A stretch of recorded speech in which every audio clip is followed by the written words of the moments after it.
നമസ്തേ പ്രിയമുള്ള പ്രേക്ഷകർ, ചർച്ച ചെയ്യുന്ന ജ്യോതിഷ വിഷയം നിങ്ങളുടെ നാളെയാകുന്നു. നിങ്ങളുടെ നാളെയിൽ നാം ചർച്ച ചെയ്യുന്ന നാളെ 1201 മീനമാസം 19-ാം തീയതി, അതായത് 2026 ഏപ്രിൽ മാസം 2-ാം തീയതി.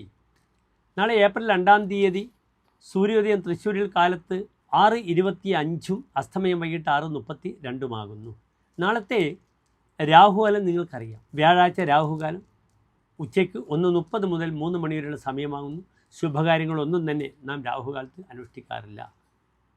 നാളത്തെ ദിനത്തിൻ്റെ പ്രത്യേകത, നാളെ കാലത്ത് 7:38 വരെ പൗർണമിയാണ്. 7:38 കഴിഞ്ഞാൽ പിന്നെ പൗർണമി കഴിഞ്ഞ് പ്രഥമാ തിഥി, രിക്താതിഥി, പ്രതിപദം തിഥി, കറുത്തപക്ഷത്തിലെ തിഥി ആരംഭിക്കുകയായി. പക്ഷേ ചന്ദ്രൻ കറുത്തപക്ഷം 5-ാം തീയതി വരെ ബലവാനാണ്. നാളത്തെ നക്ഷത്രം എൻ്റെ പ്രിയപ്പെട്ട പ്രേക്ഷകർ അറിയണം. നാളെ അത്തം നക്ഷത്രമാകുന്നു. പൗർണമിയിലെ അത്തമാണ്. 7:38 കഴിഞ്ഞാൽ അത്തം നക്ഷത്രം കറുത്തപക്ഷത്തിലേക്ക് കഴിഞ്ഞു. പക്ഷേ അവിടെ പഞ്ചമി വരെ അവിടെ ചന്ദ്രൻ ബലവാനാണ്, നക്ഷത്രവും ബലവാനാണ്.